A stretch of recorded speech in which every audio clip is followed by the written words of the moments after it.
ঠিক আছে, আমার হচ্ছে পরিমাণ জানা লাগবে। তো আমরা শুধু শর্করার পরিমাণটা মনে রাখবো। শর্করার পরিমাণ কত? 600।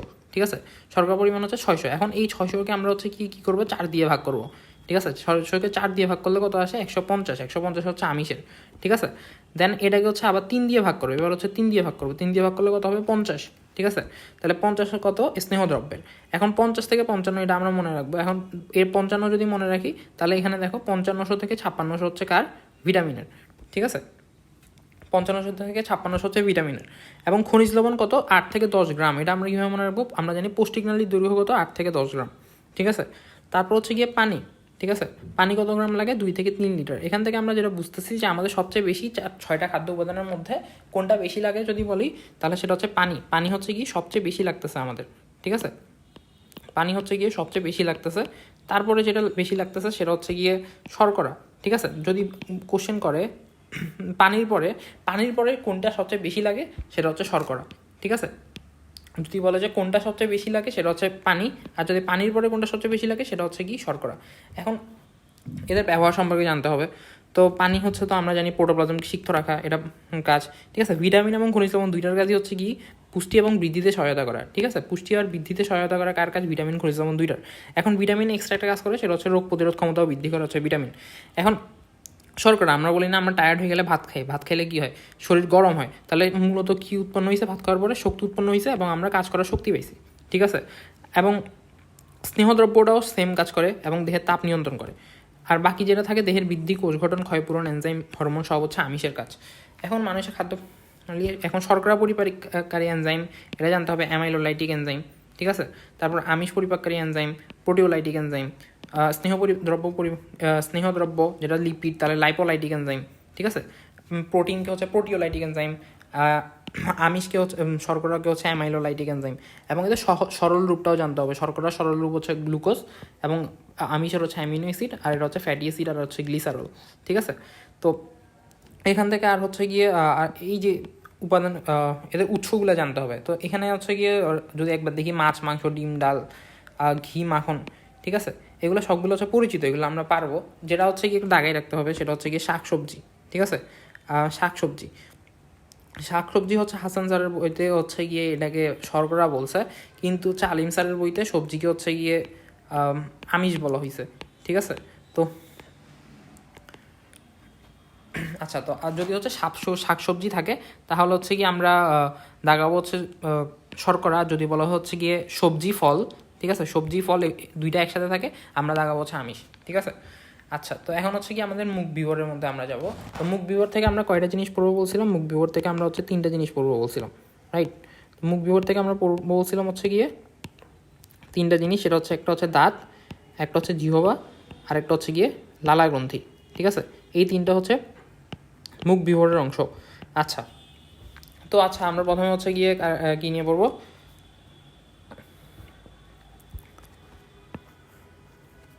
দেখো, এটা হচ্ছে গিয়ে আমাদের ঠোঁট, রাইট? দেন ভিতরে যা আছে সেটাই আমার মুখ বিবর। এখন মুখ বিবরের উপরে যে ঊর্ধ্বপ্রাচীরে কী আছে? উপরের দিকে আছে হচ্ছে তালু, রাইট? এখন তালুটা হচ্ছে 2টা অংশে ভাগ করা হয়। একটা হচ্ছে হার্ড প্যালেট, আর একটা হচ্ছে সফট প্যালেট। ঠিক আছে, সফট প্যালেটটা হচ্ছে গিয়ে তোমার নরম আর পেশল, হার্ড প্যালেটটা হচ্ছে অস্থি নির্মিত। মূলত সামনের অংশটা হচ্ছে হার্ড প্যালেট, পিছনের অংশটা হচ্ছে শক্ত তালু, আর পিছনের অংশটাকে কী বলা হয়? কোমল তালু। সামনের দিকে কী আছে? মুখ বিবরের ঠোঁটের পেশি আছে, রাইট? এবং দুই পাশে কী আছে? গালের পেশি। ঠিক আছে, দুই পাশে হচ্ছে গালের পেশি। এখন নিম্ন চোয়ালে একটা অস্থি আছে যার নাম হচ্ছে হাইওয়ের অস্থি। ঠিক আছে, মুখ বিবরের নিম্ন চোয়ালে একটা অস্থি আছে যার নাম কি? হাইওয়ের অস্থি। নিম্ন চোয়ালে একটা অস্থি আছে যার নাম হচ্ছে কি? হাইওয়ের অস্থি। ঠিক আছে, এই হাইওয়ের অস্থি হচ্ছে সাথে মূলত হচ্ছে কি আমাদের জিহ্বা লেগে থাকে। ঠিক আছে, এখন হচ্ছে কি আমরা জিহ্বা নিয়ে পড়বো।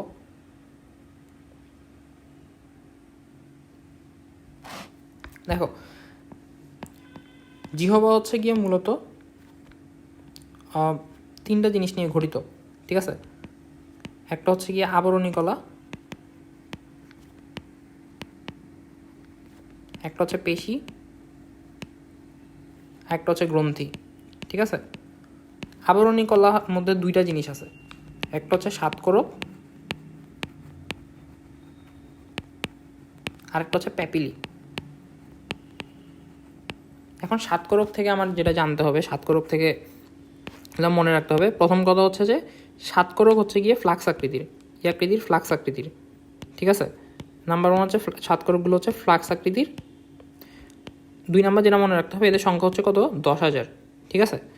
কিন্তু আলিম স্যারের বইতে 2,000 থেকে 8,000 দিছে, ঠিক আছে। এখন বলা হইতেছে যে 5 থেকে 10 দিনের পর পর সাতকোরকগুলো কী হয়, 5 থেকে 10 দিন পর পর হচ্ছে গিয়ে নতুন করে সৃষ্টি হয়, ঠিক আছে। নতুন করে কি হয়? সৃষ্টি হয়, ঠিক আছে, নতুন করে সৃষ্টি হয়। আচ্ছা, তারপর আর কি মনে রাখতে হবে? এই সাতকোরকগুলোর ভিতরে এক ধরনের কোষ আছে, ঠিক আছে, যাদেরকে বলা হয় হচ্ছে গিয়ে গ্যাস্ট্রোটরি কোষ বা হচ্ছে গ্রাহক কোষ, ঠিক আছে। তাহলে আমাকে যদি কোশ্চেন করে যে গ্যাস্ট্রোটরি কোষ বা গ্রাহক কোষ কোথায় থাকে, সাতকোরকের ভিতরে থাকে, ঠিক আছে। এদের সংখ্যাটা লাগবে 50 থেকে 100টা থাকে, ঠিক আছে, 50 থেকে 100টা করে থাকে, ঠিক আছে। তো এই হচ্ছে পড়া। এখন প্যাপিলি থেকে কিছু পড়তে হবে না। পেশি, জিহ্বায় যে পেশিটা থাকে তার নাম হচ্ছে মাইলো হাইলোয়েড পেশি, ঠিক আছে, মাইলো হাইওয়েড পেশি, ঠিক আছে। এবং এই পেশিটা হচ্ছে গিয়ে ঐচ্ছিক, যেহেতু আমরা জিহ্বা নিজের ইচ্ছা মতো লড়াইতে পারি, দ্যাট মিনস এই পেশিটা ঐচ্ছিক। এবং এই পেশিটার মধ্যে ডোরাকাটা দাগ আছে, ঠিক আছে, পেশিটার মধ্যে হচ্ছে ডোরাকাটা দাগ থাকে। এখন আসো গ্রন্থি। জিহ্বায় 3 ধরনের গ্রন্থি দেখা যায়। নাম্বার 1 হচ্ছে গিয়ে শ্লেষ্মা ক্ষরণকারী গ্রন্থি,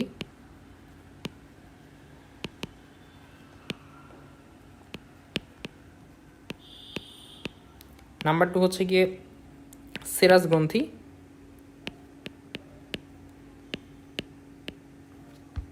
নাম্বার 3 হচ্ছে গিয়ে লসিকা গ্রন্থি।